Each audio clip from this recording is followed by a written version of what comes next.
tunakaribisha mwalimu wetu wa jioni.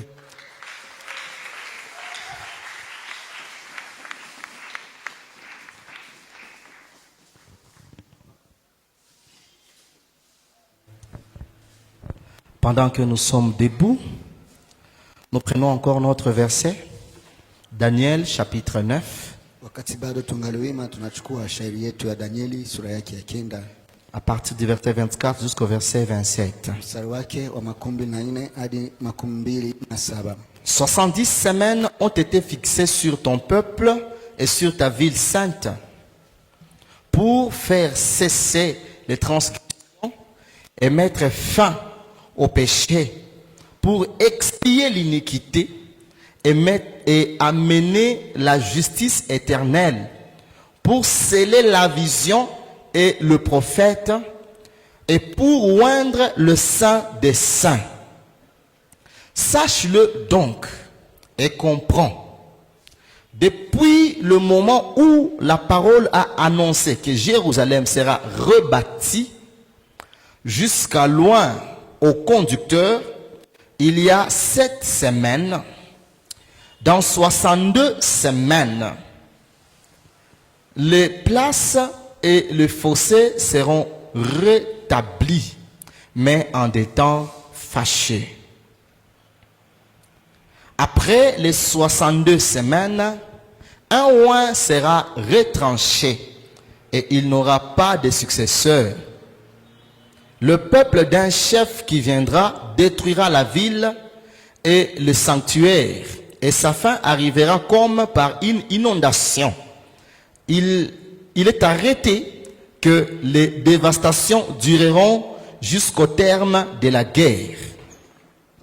Il fera une solide alliance avec plusieurs pour une semaine, et durant la moitié de la semaine, il fera cesser le sacrifice et l'offrande.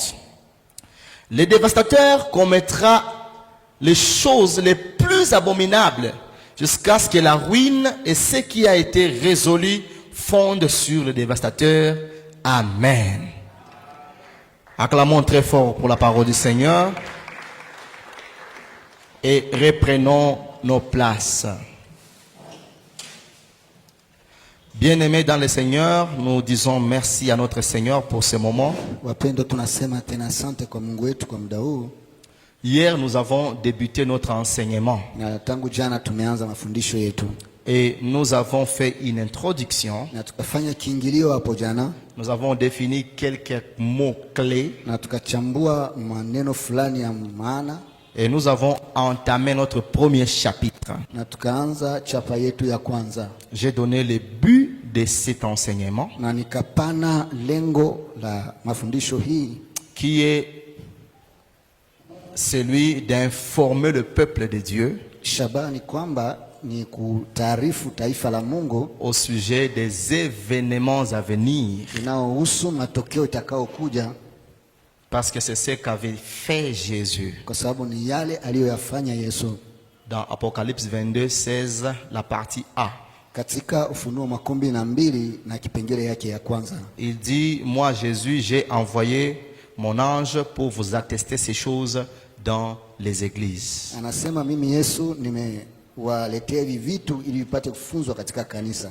Et donc, à partir de ce but, nous avons vu aussi 3 objectifs. Kupitia hiyo shabaha tukaona pia malengo matatu. Et nous avons dit que le premier objectif était celui d'amener le peuple de Dieu tukasema kwamba lengo la kwanza ilikuwa ni kuleta taifa la Mungu à connaître la succession des événements selon une chronologie biblique. Ni taifa la Mungu lipate kujua jinsi matokeo itakuwa inafuatana kulingana na wakati wa Biblia.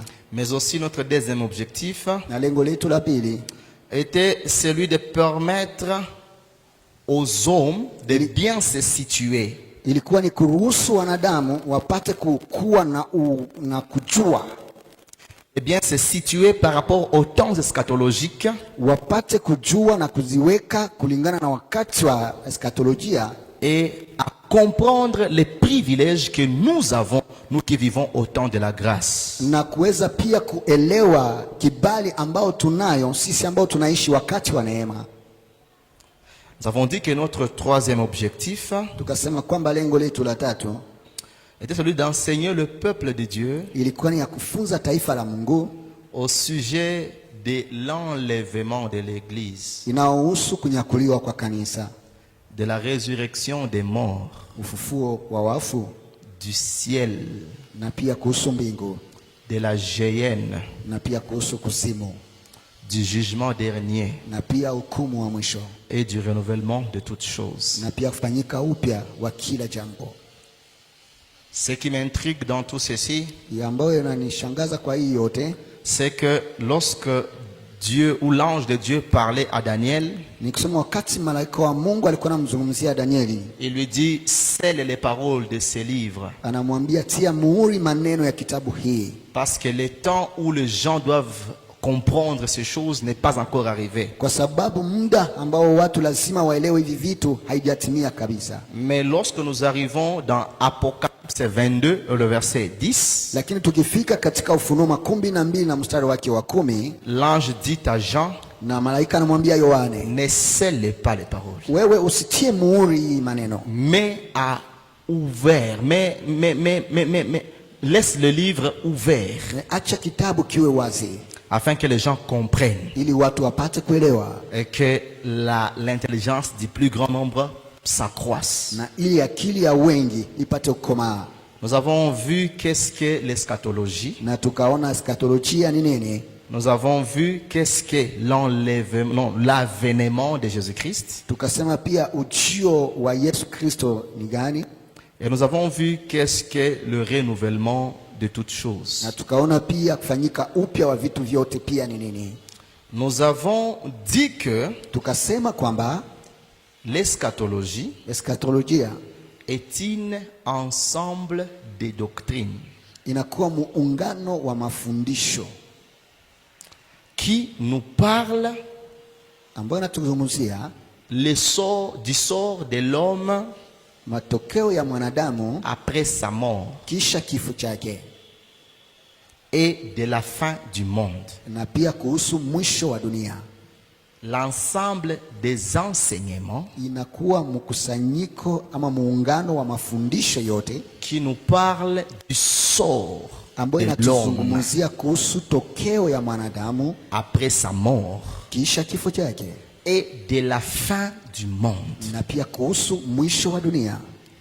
Nous avons dit que l'avènement, Tukasema kwamba ujio wa Kristo c'est un terme qui vient du grec, inakuwa msemo ambao inatoka kwa Kiyunani, ou encore un terme théologique wala inakuwa pia msemo ya kiteolojia par lequel nous chrétiens ambamo ndani sisi wa Kristo nous représentons ou nous expliquons la deuxième venue de Jésus-Christ sur la terre. ambamo ndani tunaweza kuchambua ujio wa pili wa Yesu duniani. Amen. Amen. Nous avons dit que le renouvellement de toutes choses, Tukasema kufanyika upya ya jambo yote c'est le rétablissement de toutes choses. tunasema ni kufanyika upya ama kusimikwa upya ya vitu vyote, Parce que tout passera. kwa sababu vyote vitapita. Les cieux et la terre passeront. Mbingu na ardhi yote itapita, Et il y aura un nouveau cieux, na kutakuwa mbingu mpya une nouvelle terre. na dunia mpya. Et en ce moment-là, Na kwa wakati huo le règne de Jésus-Christ utawala wa Yesu Kristo sera puissant itakuwa yenye nguvu kabisa, et il n'y aura plus de morts. na hakutakuwa tena wafu, Il n'y aura plus de morsures de serpents. hakutakuwa tena kulumwa kwa nyoka, Il n'y aura plus d'inimitié entre l'homme et la nature. hakutakuwa uadui tena kati ya mwanadamu na uumbaji. C'est ça le rétablissement de toutes Hiyo choses. ndio kufanyika upya na kusimikwa upya ya vitu vyote. Nous avons dit que Tukasema kwamba l'eschatologie, eskatolojia vu que c'est une science attachée au temps, kwa kuwa inakuwa sayansi ambayo inaambatana na wakati, on ne peut pas parler des événements sans pourtant parler de la chronologie. hatuwezi kuzungumzia matokeo kabla hatujazungumzia wakati ambao itafanyika ndani, Parce que les événements se déroulent dans le temps et dans l'espace. kwa kuwa matokeo inapitikana kwa wakati na mahali. Et nous ne pouvons pas commencer à compter Na hatuwezi kuanza kuhesabu si nous n'avons pas de repères. kama sisi hatuna alama. Le peuple repère, c'est le peuple d'Israël. Taifa ambayo inakuwa alama ni taifa la Israeli, Parce que même cette prophétie kwa sababu hata unabii huu qui a été donné à Daniel, ambayo ilimupewa Danieli, on lui dit wanamwambia 70 semaines wiki 70 sont fixées sur ton peuple imesimikwa juu ya taifa lako et sur ta ville sainte. na katika mji mtakatifu wako. Est-ce qu'on dit sur les nations du monde? Je, wanasema kwa ajili ya mataifa ya dunia? Non. Hapana, Sur ton peuple kwa taifa lako et sur ta ville sainte. na kwa ajili ya mji wako Et mtakatifu. on lui dit Na wanamwambia que ces 70 semaines kwamba hii wiki 70 sont fixées avec objectif. nayo imesimikwa ikiwa na lengo. On dit les 6 objectifs de ces 70 semaines. Wanasema lengo 6 ya hizi wiki 70. On dit les 70 semaines sont fixées Wanasema kwamba hizi wiki 70 zimesimikwa parce que Dieu veut faire cesser les transgressions. kwa sababu Mungu anatafuta kusimamisha uovu. Amen. Hein? Amen.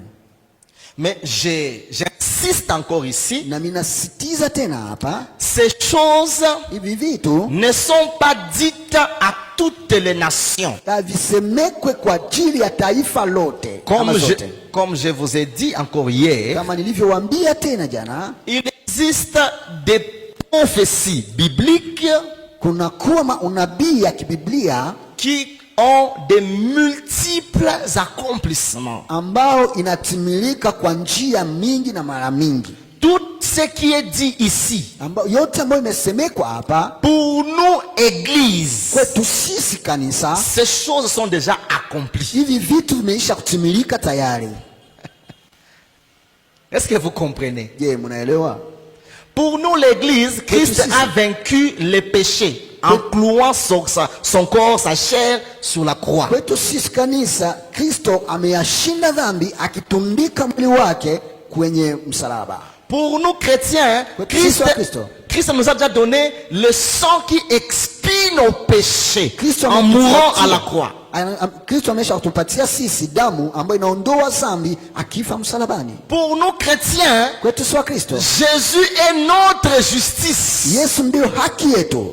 Notre justice éternelle. Haki yetu ya milele. Nous sommes justifiés devant Dieu Nasi tumehesabiwa haki mbele ya Mungu parce que Christ est mort à la kwa croix. sababu Kristo amekufa msalabani. Pour nous, Kwetu sisi la grande prophétie na unabii mkubwa qui est dite dans Hébreux 12, ambayo imesemekwa katika Ibrania 12 les anciens sont morts en la saluant au loin. kwamba wazee walikufa wakisalimu kwa mbali, Nous la vivons. lakini sisi tunayaishi.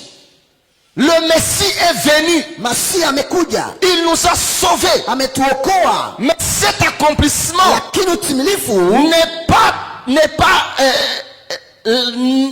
pas final. haijakuwa ya mwisho, Parce que la parole est venue chez les siens, kwa sababu neno ilijia walio wake, mais les siens ne l'ont point reçu. lakini walio wake wakipokea. Et les siens là-bas, Na wale wake c'est à eux que l'Éternel a mis 70 semaines ni kwa wao ndo wa milele alisimika wiki 70 afin de venir ôter leurs transgressions, ili apate kuya kuotoa uovu, afin de venir mettre fin à leurs péchés, ili apate kusimamisha dhambi zao, afin de venir expier leur iniquité, ili apate kutoa uovu wote, afin d'amener la justice éternelle chez eux, ili apate kuwaletea haki ya milele kwao, afin de sceller leur vision et leurs ili prophètes, apate kuweka muhuri kwa ajili ya maono pia manabii et zao, afin de oindre le digne héritier na ili apate kumupaka anayestahili mrithi de la maison de David. wa nyumba ya Daudi. La Bible dit, cette prophétie dit, Biblia inasema kuhusu unabii, Après la 69e semaine, kisha wiki wa 69 un roi sera retranché. na mpakaliwa atatolewa, Et il ne laissera pas de na successeur. hataacha hata mlizi. Ce roi-là, Na huyo mpakamaliwa c'est notre Seigneur Jésus-Christ de Nazareth. inakuwa ni Bwana wetu Yesu Kristo de Nazareth. Il était mort. Amekufa, Il n'avait pas laissé d'enfants biologiques. akuacha watoto wa kimwili. Parce qu'en Israël, Katika Israeli la royauté ufalme se succède de père en fils. ilikuwa inatoka kwa baba inashuka kwa mtoto, Mais Jésus, lui, lakini Yesu yeye était monté au ciel amepanda mbinguni comme le roi, le lion de la tribu de Juda. akiwa kwamba mpakaliwa wa kabila wa Yuda. C'est pourquoi on dit voici le lion de la tribu de Juda Kama a vaincu. wanamuita tazama simba la kabila ya Yuda. Et il doit revenir afin de régner sur son trône légitime. Na lazima arudie ili apate kutawala katika enzi yake akiwa halali. Mais pour toi Lakini kwako wewe et pour na moi, kwangu pia mimi, il règne déjà sur son trône dans nos cœurs. ametawala zaidi, ameisha tawala katika mioyo yetu kwenye enzi En lake. nous, Jésus est roi des rois. Ndani yetu Yesu ni mfalme wa wafalme. En nous, Jésus est Seigneur des seigneurs. Ndani yetu Yesu ni Bwana wa mabwana. Mais c'est après la 70e semaine Lakini hiyo ni katika wiki 69 qu'il sera roi et établi roi sur Israël. ambao yeye atapakaliwa mafuta na kusimikwa kuwa mfalme kwenye Israeli. Vous me comprenez? Je, mnanielewa? Amen. Amen. Alors, hier, Sasa hapo jana nous étions sur les calculs. tulikuwa tukifanya hesabu, Et c'est de là que je vais vous demander de m'autoriser à descendre un peu. na pale nitawaomba mniruhusu tena nishuke kidogo. Je vais me déplacer. Nami nitatembea kidogo.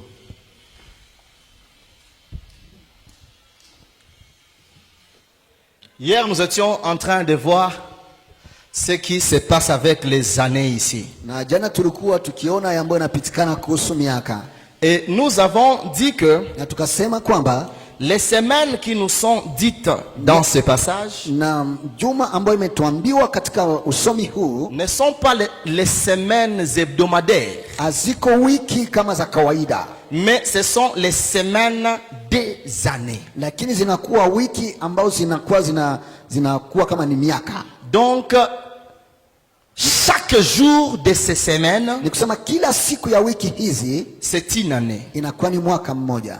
Une semaine, Wiki moja c'est 7 ans. inakuwa ni miaka 7. Et si la Bible dit que l'Éternel a mis 70 semaines, Na kama Biblia inasema kwamba wa milele ameweka wiki 70, ça veut dire que l'Éternel a mis 70 fois 7 ni kusema wa milele alifanya 17 mara 7 années miaka, pour accomplir les 6 objectifs que nous avons lus là-bas. ili apate kutimiza hizi lengo 6 ambazo tumezisoma hapo, Mettre fin à l'iniquité, akikomesha uovu, expier les péchés, akifanya kuondolewa kwa dhambi, détruire les transgressions, akiharibu pia dhambi, établir la justice éternelle, akisimika haki ya milele, oindre les saints des saints. akipaka mpakaliwa mtakatifu wa watakatifu. Donc Dieu disait à Daniel, Ni kusema Mungu alikuwa anamwambia Danieli, après 490 ans, kisha miaka 490 tu seras sauvé, toi et ta ville sainte et tout ton peuple. utaokolewa wewe na mji wako takatifu na taifa lako. Mais il lui donne 3 mesures de temps. Lakini anampatia vipimo 3 vya wakati. Il lui dit ceci: Anamwambia hivi, depuis le jour où la parole va annoncer que Jérusalem sera rebattue, tangu siku neno itatangaza kwamba Yerusalemu itajengwa tena upya, jusqu'au jour où le roi se présentera devant vous, mpaka siku mpakaliwa atajionesha kwenu, il y aura 7 semaines kutakuwa wiki 7 et 62 semaines. na pia kutakuwa wiki 62. Je vais entrer en profondeur sur ces découpements. nami nitaingia kilindini katika hivi viwili. Et puis il lui dit, hein, Na kisha namwambia ici, hapa, après les 62, kisha 62 wiki, le roi sera retranché. mpakaliwa atatolewa. Ça veut dire que à partir du jour où on dira Jérusalem sera rebâtie, Ni kusema tangu siku atasema kwamba Yerusalemu itajengwa upya, jusqu'au jour où le roi va se présenter, mpaka siku mpakaliwa atajionesha, il y aura 7 plus 62. kutakuwa 7 kujumlisha yako 62. Est-ce que vous me comprenez? Et avec ça, nous aurons 69 semaines. Na baada ya kuchanga hizi mbili itatupatia wiki 69. Et avec les 69, Na pamoja na 69, il nous manquera juste une semaine na itakuwa inatukosa wiki moja tu, pour que Daniel, ili Danieli, son peuple d'Israël, taifa lake la Israeli, et sa ville sainte na pia mji wake takatifu voient le salut, la rédemption de leur Seigneur. ione ukombozi na wokovu wa Bwana wao. Là, on est d'accord. Sasa hapa tunakubaliana. Amen. Alors, qu'est-ce qui se passe dans ces 7 semaines? Sasa nini napitikana katika hii wiki 7? Ça commence depuis l'an 445. Na hii wiki 7 inaanza tangu mwaka wa 445. Qu'est-ce qui se passe en cette année? Na nini napitikana katika miaka hii? Je mets ici le signe moins Na mimi natia alama ya kupunguza, pour dire que nous sommes avant notre ère. tukisema kwamba inaonesha ni wakati ambao hayafikia kwa wakati wetu. Cette année, Sema mwaka huu il y a un roi médo-perse kuna kuwa mfalme wa Medo Persia qui s'appelait ambaye alikuwa anaitwa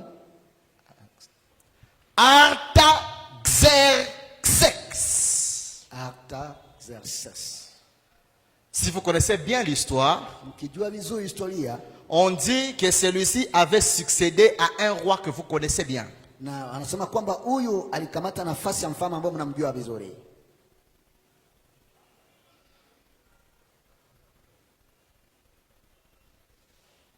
Assuérus. Asuera. Assuérus était le mari de quelle reine? Na akiwa alikuwa mfalme wa bwana nani? Esther, n'est-ce pas? Mais on ne sait pas. L'histoire ne nous dit pas très bien si ce petit était le fils d'Esther ou le fils de Vasti. Sasa hawatuambii kwamba huyu alikuwa mtoto wa Esther ama wa Vasti. Mais on sait que c'est lui qui avait succédé à Assuérus. Lakini tunajua kwamba ni huyu aliyemgomboa Asuera. Amen. Ama Kiro.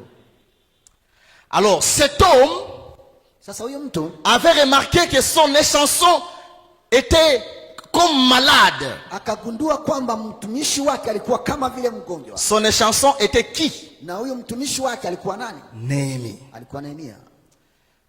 Alors Néhémie, le roi lui dit, pourquoi tu es comme ça? Sasa Nehemia mfalme anamwambia kwa nini uko hivyo wewe? Néhémie dit, Nehemia anasema, les tombeaux de mes ancêtres sont profanés.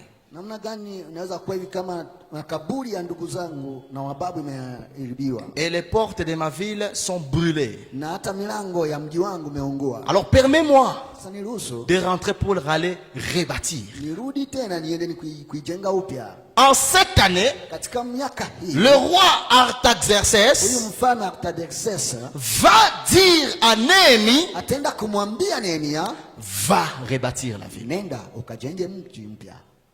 C'est à partir de cette année Ni tangu wakati huu, que commencent les 70 semaines de Daniel. ni katika miaka hii ndio inaanza hizo wiki 7 ya Danieli. Vous comprenez? Sijui kama mnaelewa. Alors cet homme, Sasa Néhémie, huyu mtu Nehemia va rentrer. atarudi. Maintenant, Sasa Qui peut me dire cette semaine, d'après notre calcul, ça nous donne combien d'années? Sasa nani anaweza kuniambia kulingana na hesabu yetu hii wiki 7 natupatia ngapi ama miaka ngapi? C'est 49 ans. Inatupatia makumi 7 fois 7, 49. 49. Amen. Amen. Alors la prophétie dit que c'est dans 49 ans, dans cette semaine, ni kusema unabii nasema katika miaka 49 ama wiki 7 la ville sera rebâtie. Na mji utajengwa upya. Nous savons bien que la muraille avait été rebâtie dans combien de jours? Na tunajua kwamba hiyo ukuta ilijengwa katika siku ngapi? 52 jours. Ilikuwa katika siku 52. Le temple de Zorobabel avait été rebâti dans combien de jours? Na hekalu ya Zorobabeli ilijengwa katika siku ngapi? 20 ans. Miaka 12. Mais les 49 ici, lakini hii miaka 49 c'est la durée inakuwa ni muda de la reconstruction de la ville de Jérusalem. Inakuwa muda ambao ulidumu wa ujenzi upya wa mji wa Yerusalemu. Donc Jérusalem avait été détruite par le roi Nebuchadnezzar. Ni kusema Yerusalemu iliharibiwa na mfalme Nebukadneza. Et pour que la ville soit reconstruite, na ili mji tena upate kujengwa mpya, qu'on rebâtisse des maisons, wajenge tena manyumba, qu'on rebâtisse des routes, wajenge upya tena mabarabara, qu'on rebâtisse la muraille, wajenge upya tena ukuta, qu'on rebâtisse le temple, wajenge pia upya hekalu. Ça leur avait pris 49 ans. Nao iliwachukua muda wa miaka 49. Et on dit c'était en des temps fâcheux. Na wanasema ilikuwa wakati wa machungu. Il y avait les Tobija, kulikuwa Watobija, il y avait les Sanballat, Wasambalati, il y avait les Arabes na Waarabu qui combattaient ambao walipigana Jérusalem. na watu wa Yerusalemu. Tout le monde ne voulait pas voir ce peuple se reconstituer. Wote hakuna mtu alipenda kuona taifa hili ikijifanya upya na kujiunga upya tena. Mais malgré ça, lakini ingawaje hiyo, après 49 ans, kisha miaka 49, Jérusalem avait été reconstruite. Yerusalemu ilijengwa tena upya. Amen. Amen. Après les 7 semaines, kisha wiki 7, on ajoute 62 semaines. Wanaongeza hako wiki 62. Mais pour connaître ce qui s'est passé dans ces 62 semaines, na kujua yale ambayo ilipitikana katika hizi wiki 62, parce que ces 62 semaines kwa kuwa hizi wiki 62 tombent dans la période où Dieu ne parlait plus. inaanguka katika wakati ambamo Mungu hakuwa anasema tena. Amen. Amen. Dieu est multisystème. Mungu anakuwa na njia mingi. Il existe un pont entre l'Ancien Testament, kunakuwa kilalo ambayo inakuwa katika agano la kale, katikati, et le Nouveau Testament, na agano jipya, entre Malachie et Matthieu. katikati ya Malaki na Mathayo. Il s'était déroulé combien de temps? Kulipitikana muda gani?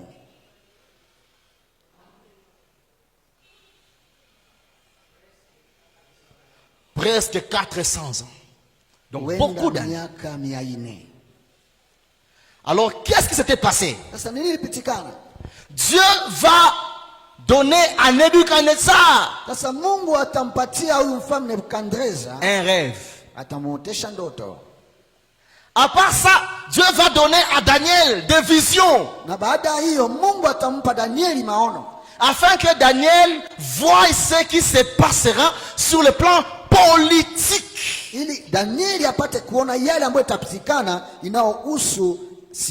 À partir de son temps,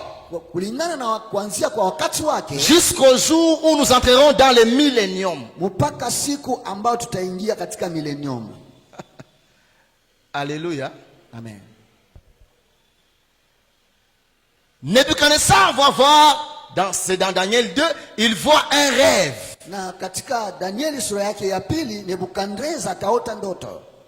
Dans ses rêves, il voit un monument,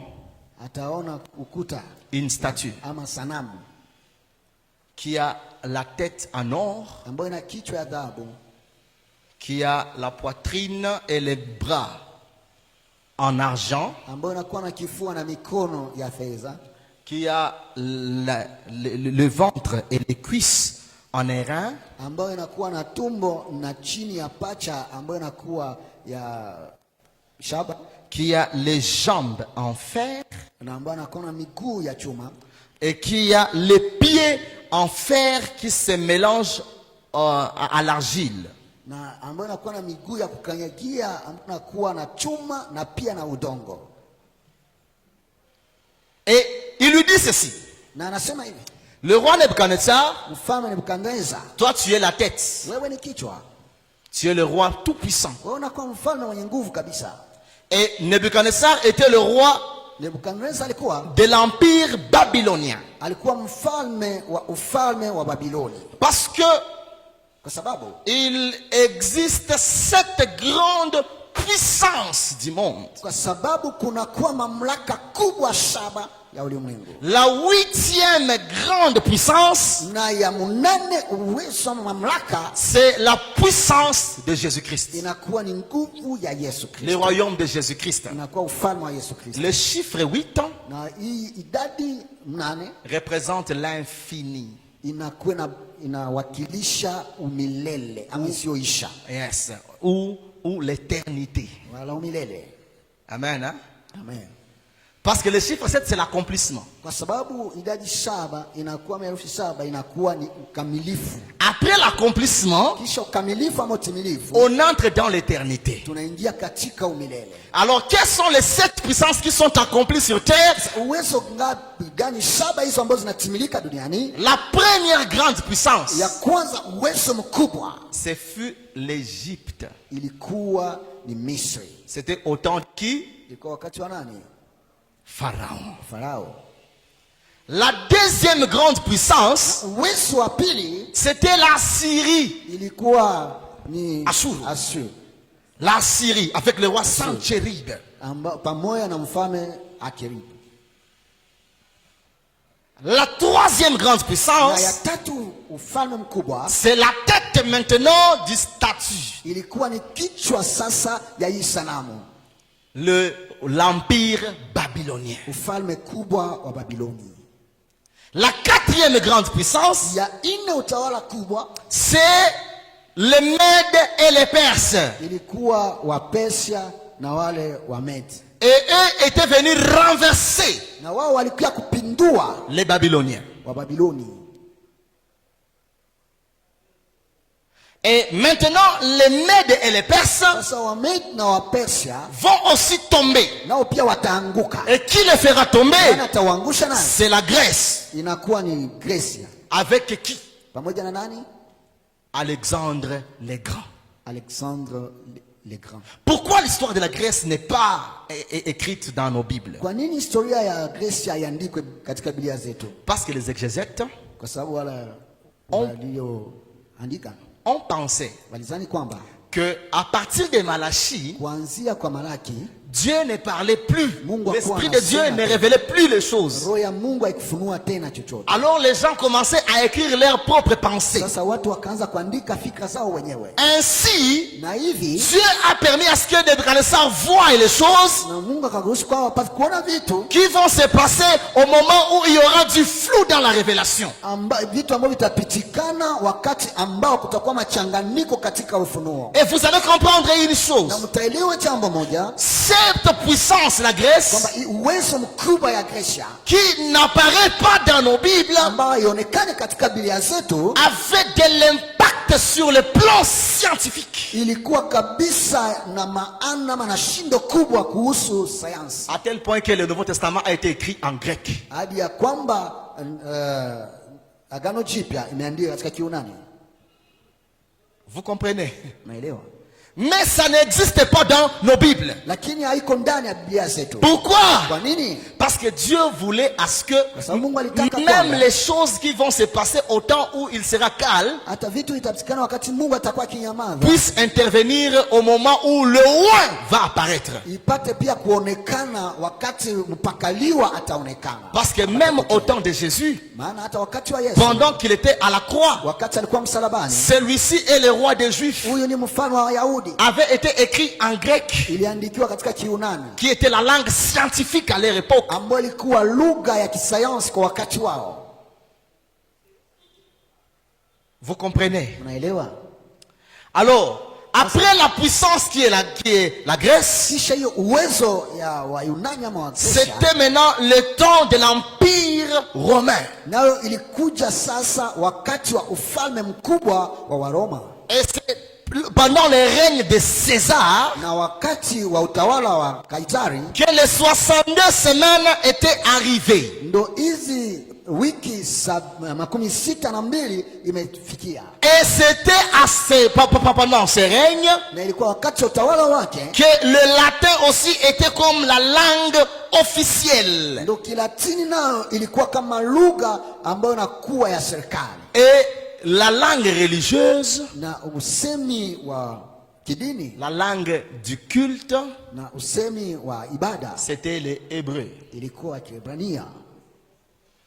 Amen. Amen. Voilà pourquoi sur la croix de Jésus, il y avait le grec, il y avait le latin et le hébreu. Ndio maana kwenye msalaba wa Yesu kulikuwa Kiunani, Kiebrania na pia kilikuwa Kilatini. Et pourquoi on avait écrit ces trois langues? Kwa nini waliandika hizi lugha tatu? Parce qu'on voulait montrer Sababu walitafuta kuonesha que Jésus reste le Seigneur des Yesu seigneurs anabakia Bwana wa mabwana sur toute la science. kwa juu ya sayansi yote. Il est Seigneur des seigneurs Anakuwa Bwana wa sur mabwana tous les pouvoirs politiques. kwa kila mamlaka yote. Et il est Seigneur des seigneurs Anakuwa Bwana wa sur mabwana toutes les religions et les kwa croyances dini du monde. zote na uaminifu wote wa dunia. Amen. Alors faisons maintenant le calcul. Sasa tufanye hesabu. Je pense qu'ici nous sommes en train de nous comprendre. Naweza hapa tuko tunaelewana. Pile njo inaisha. Nous nous comprenons. Naweza tunaelewana. Allons maintenant dans le calcul. Twende sasa kwenye hesabu. Hier, je nous ai dit ceci. Jana niliwaambia hivi. Si vous prenez 69, Kama mnachukua 69, je vais passer. nami nitakuwa minavuta.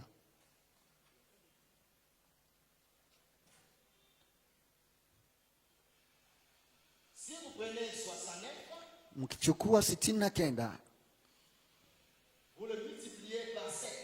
na mkipata kujumulisha mara 7, Vous trouvez c'est égal comme ça donne combien? inapana ngapi?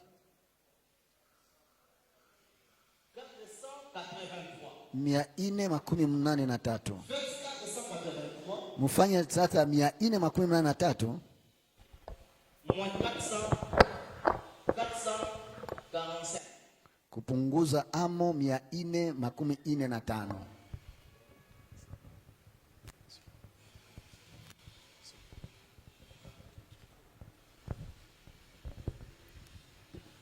$445 415 plus 483. kuongeza 483 Ça donne, natupatia ngapi? Tuseme majibu. Natupatia ngapi? Papa Espoir, Hein? Muna 38, hein? Merci. 38. 38 ans. Miaka 38. Alors que Jésus-Christ Japo huyo Yesu Kristo n'était pas venu en l'an 38. hakukuja katika mwaka wa 38. Jésus-Christ avait commencé son ministère en quelle année? Yesu alianza huduma wake katika mwaka gani? Papa Christelle. À 30 ans. Il était mort à 33 ans. Akiwa na miaka 30. S'il est né en l'an 0, Kama amezalikwa katika mwaka 0, il est mort en l'an 33. na amekufa katika mwaka wa 33. Il a fait un ministère de 3 ans. Alifanya huduma wa miaka 3. 3 ans et demi. Miaka 3 na Ça veut dire que Jésus a commencé. Le jour où il était entré dans un synagogue, kusema siku Yesu aliingia katika sinagogi, il prit le rouleau de la prophétie d'Isaïe anachukua gombo la unabii wa Isaya pour dire: l'Esprit du Seigneur est sur moi, akisema roho ya Bwana iko juu yangu, car il m'a oint kwa kuwa milele nipaka pour annoncer la bonne nouvelle, ili kutangaza habari njema, pour renvoyer libre les opprimés. na kuacha uhuru waliokuwa wanashambuliwa. Il fait toute cette déclaration, Anafanya matamko yote hii, puis il ferme le rouleau. na kisha anafunga gombo. Il dit: aujourd'hui, Anasema leo cette partie des Écritures hii sehemu ya maandiko vient de s'accomplir. inatimilika. Ça veut dire il annonce que je suis le oint. Nikusema anatangaza kwamba ni mimi mpakaliwa. C'était en l'an 30. Ilikuwa katika miaka 13. N'est-ce pas? Sio hivyo? Sommes-nous ensemble? Je, tuko pamoja? Alors pourquoi il y a ce décalage de 8 ans? Kwa nini kunakuwa hii kutokuelewana kati ya miaka 13 na 38 ama miaka 8? Comme je nous ai dit, Kama nilivyowaambia, lorsque la prophétie est donnée, wakati unabii unapewa, elle est donnée selon le calendrier imepanwa kulingana na kalendari prophétique. ya kinabii. Amen. Amen. Et le calendrier prophétique, Na kalendari ya kinabii, est-ce que quelqu'un peut me prendre mtu mmoja anaweza kunikamatia pour que nous comprenions ce que nous sommes en train de dire? ili tuelewe tunaoyasema? Même Apocalypse 13, Naweza chukua hata Ufunuo 13. prenez-moi le verset 1er jusqu'au verset 3. Nichukueni shairi yake ama mstari wa kwanza hadi wa 3. Amen. Nous lisons Apocalypse, chapitre 13, et le verset 1er à 3. Amen. Lisons le nom du Seigneur. Amen. Puis je vis monter de la mer une bête qui avait 10 cornes, 7 têtes. Et sur ses cornes, 10 diadèmes. Et sur ses têtes, des noms de blasphème. La bête que je vis était semblable à un léopard. Ses pieds étaient comme ceux d'un ours et sa gueule comme une gueule de lion. Le dragon lui donna sa puissance et son trône et une grande autorité. Et je vis l'une de ses têtes comme blessée à mort, mais sa blessure mortelle fut guérie. Et toute la terre était dans l'admiration derrière la bête. Amen. Amen. Prenez 12, 1 à 3. Chukua Ufunuo 12 1 hadi 3. 12, 1 à 3, lisons dans le nom de Jésus. Amen. Un grand signe parut dans le ciel. Une femme enveloppée du soleil, la lune sous ses pieds et une couronne de 12 étoiles sur sa tête. Elle était enceinte et elle criait, étant en travail et dans les douleurs de l'enfantement. Un autre signe parut encore dans le ciel, et voici c'était un grand dragon rouge, ayant 7 têtes et 10 cornes, et sur cette tête 7 diadèmes. Amen. Amen. Nous allons continuer. Nasi tutaendelea. Ces signes Hii alama que nous sommes en train de voir ambazo tuko tunaona sont des événements qui arrivent. inakuwa ni matokeo ambao imefikia, Mais ce que j'aimerais nous montrer ici, lakini ambao nilitaka kuwaonesha hapa c'est que lorsque la prophétie est donnée, ni kusema wakati unabii umetolewa, elle est donnée suivant un calendrier. imetolewa kulingana na kalendari, Et c'est ce que je veux voir dans Apocalypse 11. na ambao nitaiona katika Ufunuo 11.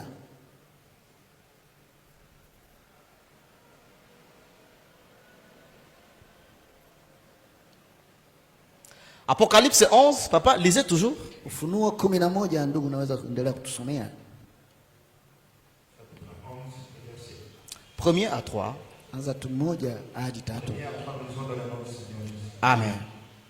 On me donna un roseau semblable à une verge, en disant: lève-toi, et mesure le temple de Dieu, l'autel et ceux qui y adorent.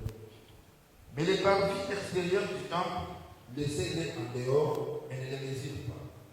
Car il a été donné aux nations et elles fouleront au pied la ville sainte pendant 42 mois. Je donnerai à mes deux témoins les pouvoirs de prophétiser, revêtus de sac, pendant 1262 jours. 1262 1260 jours. 1260 siku. Et on dit que les nations seront en train de fouler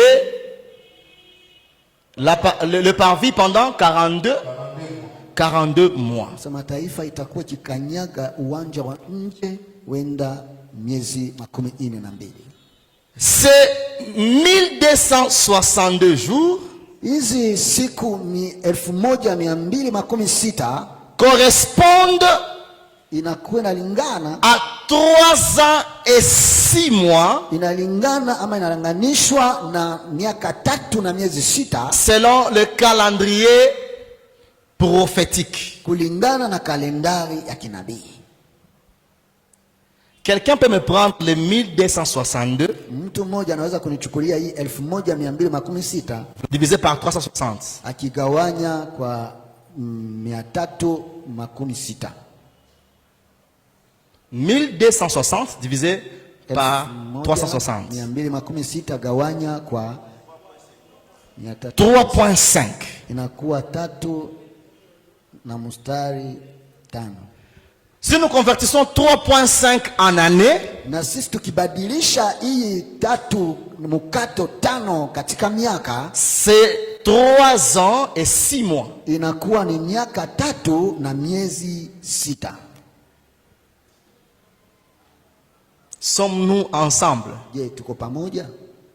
Les années prophétiques Miaka ya kinabii ont 360 jours. inakuwa na siku 360. Ça veut dire que si nous voulons Ni kusema avoir kama tungetaka kupata le nombre exact idadi kamilifu de ces années, ya miaka selon notre calendrier, kulingana kalendari yetu, nous devons convertir les années qui étaient en années prophétiques. lazima tubadilishe miaka ambayo ilikuwa katika miaka ya kinabii, On les convertit dans notre calendrier lazima tubadilishe katika kalendari yetu. qui a une année civile à 365. Na mwaka wa kiraia kama wanaoisema Kawaida. ama ya kawaida 365,25 jours. inakuwa na siku 365 na mkato 25. Parce que c'est ça, 6 heures. 6 heures, c'est 24 divisé par 4, n'est-ce pas? Kwa sababu ndio inakuwa saa sita ni 24 kugawanya kwa 4. Donc 6 heures égale 0,25 jours. Ni kusema saa 6 inakuwa sufuri mkato 24 siku. N'est-ce pas? Amen. Une année bissextile Na mwaka usio wa kawaida à 366 jours. inakuwa na siku 366.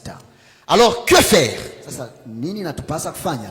Nous allons prendre Tachukua une année prophétique. mwaka wa kinabii. Nous allons le nombre de jours de l'année, d'une année prophétique. Tutachukua idadi ya siku ya mwaka mmoja ya kinabii. Nous allons la multiplier par le nombre des années. Des années. Tutaenda kuzidisha na idadi ya siku ya idadi ya miaka Prophétique ya kinabii qui est comme intervalle entre le jour où on avait dit Jérusalem sera rebâtie jusqu'au jour où les rois devaient être présentés. ambayo inakuwa katikati ya siku ambao walisema kwamba Yerusalemu itajengwa upya na siku ambayo mpakaliwa ilibidi ajitokeze. C'était 69 semaines. Ilikuwa ni wiki 69 Fois 7, qui est une semaine égale 7 ans. ambayo inakuwa juma moja inakuwa miaka 7. Nous avons trouvé 483 ans, n'est-ce pas? Na tukapata 483 miaka, si ndio vile? Alors, cela donne combien de jours par rapport au jour de l'année prophétique? N'est-ce pas? Inapana siku ngapi kulingana na siku za kinabii. Alors, quelqu'un me prend 483 Mmoja mtu anichukulie 483 multiplié par 360. akijumulisha ama kuzidisha kwa 316. Papa, papi, dis-moi, 100? 73. 73. Ah, 173. 173 880 jours. Siku 1713 na 880. Amen. Hein? Alors, pour savoir maintenant les nombres, pour savoir ces 483 Nikisema kwa kuweza kuelewa hii 483 représente combien d'années dans notre calendrier? inawakilisha miaka ngapi katika kalendari yetu? Je vais nous demander d'utiliser une année de 366 jours. Nitaenda kuwaomba mtumie mwaka wa 366 siku pour éviter des virgules. ili tutoe ile mamikato. 173 880 173,018 calendrier solaire. Prenez 173 880 divisé par 366. Kamateni 173,880 kugawanya kwa 475 inapana virgule 478 mukato 08. Vu qu'il y a un zéro ici, vous comprenez, c'est 475. Kwa kuna kwa sufuri hapa unawakia tu kwamba inakuwa 475. Alors prenez-moi moins 445 unichukulie kupunguza amo plus 475 kupunguza amo 445 kujumulisha kwa 475 ça donne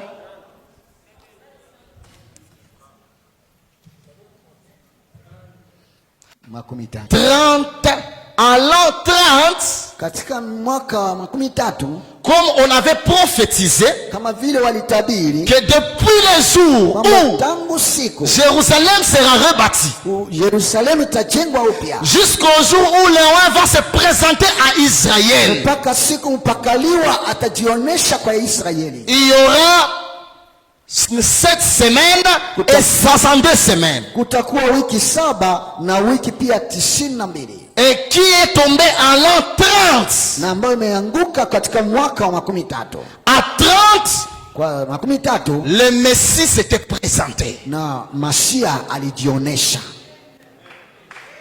Donc la Bible avait donné avec précision l'année de la venue de Jésus-Christ. Ilipana katika ukamilifu wote siku na mwaka wa kuja kwa Yesu Kristo.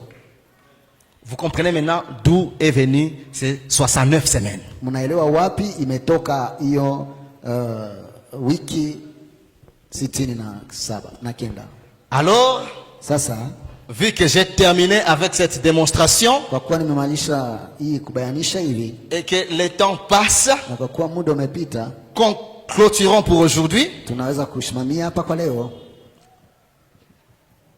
Avec la venue de Jésus, pamoja na ujio wa Yesu, vous comprenez qu'il y a eu la succession des royaumes. Utaelewa kwamba kulikuwa falme ambazo zilikuwa zinapita. Et à partir de l'an 30, na katika mwaka wa 13, Jésus avait commencé son ministère. Na Yesu akaanza huduma wake. La prophétie dit, na unabii unasema, après les 69 semaines, kisha hizi wiki 99, un roi sera retranché na mpakaliwa atatolewa, et il ne laissera pas de successeur. Na hataacha hata mrithi. Voilà pourquoi Jésus n'avait pas épousé. Ndio maana Yesu hakuoa Il n'avait pas laissé d'enfants. hakuacha watoto. C'est pourquoi toutes ces doctrines-là qui vous disent non, Yesu alikuwa fataka Marie Madeleine za bongo. Ndio maana mafundisho yote anawaambia kwamba Jésus était en train de courtiser Marie Magdalene. Oh, mais alikuwa anamfuata. Il était en train de courtiser Marie.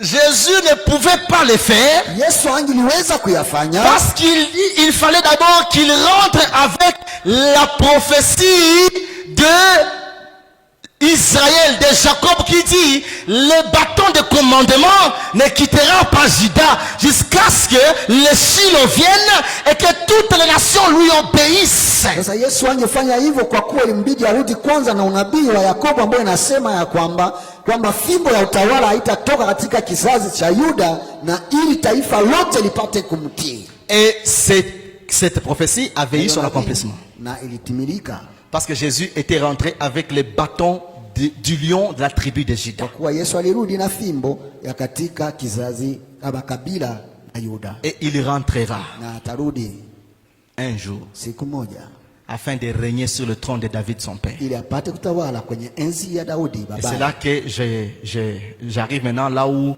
Mzee Yvon avait dit, Ni hapo nifikia pale ambao mzee Yvon alisema le second Adam kwamba Adamu wa pili lui régnera sur la terre pendant 1000 ans. atatawala ulimwenguni katika miaka 1000.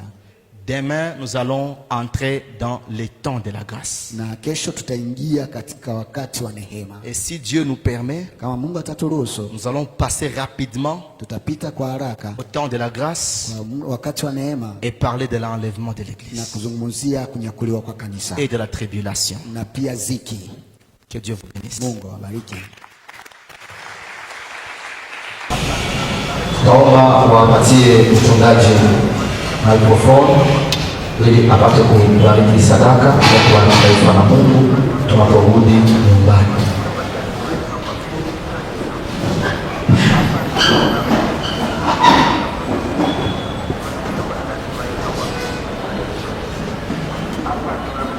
Seigneur, nous bénissons grandement ton nom.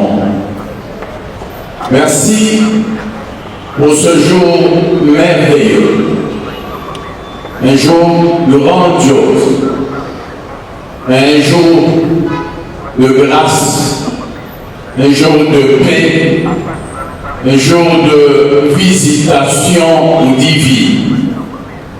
Merci parce que réellement ce soir, tu as visité ton peuple au travers de ces bons et merveilleux enseignements. Des choses qui doivent venir, et même celles qui sont déjà en train de venir, qui sont déjà là, qui sont déjà visibles, qui sont déjà palpables. Seigneur, merci, parce que tout ce qui est écrit dans la Bible l'est pour notre instruction. Nous devons connaître ces choses. Oui, les connaître afin de nous aider à modeler notre marche, afin de nous aider à savoir le moment, la période que nous sommes en train de traverser nous prépare à un tel événement. Seigneur, merci pour ton serviteur que tu as bien équipé. L'Esprit de Dieu l'a oint à la dimension, Seigneur, de toutes ces révélations, tous ces enseignements. Je te dis merci pour ton livre de fruits, beaucoup de fruits et de fruits dignes de repentance. Nous bénissons infiniment ton nom pour ce jour. Nous bénissons ces offrandes que tes enfants ont données. Notre prière, c'est que le travail de leurs mains soit aussi béni et que l'œuvre que ces offrandes vont devoir réaliser, qu'elle soit également bénie. Nous voulons rentrer dans nos maisons, que la paix de Dieu que nous avons trouvée en ces lieux, qu'elle puisse nous accompagner jusque dans nos maisons. Demain, que soit un jour nouveau, un jour où tu vas encore nous mobiliser dans ta présence et autour de ces enseignements. Que l'honneur te revienne, la gloire te revienne et la magnificence et l'éternité te revienne, parce que tu es Dieu et nul n'est comme toi. C'est dans le puissant et merveilleux nom de Jésus que nous avons ici prié, imploré avec foi. Amen. Amen. Twende kwa amani ya Kristo.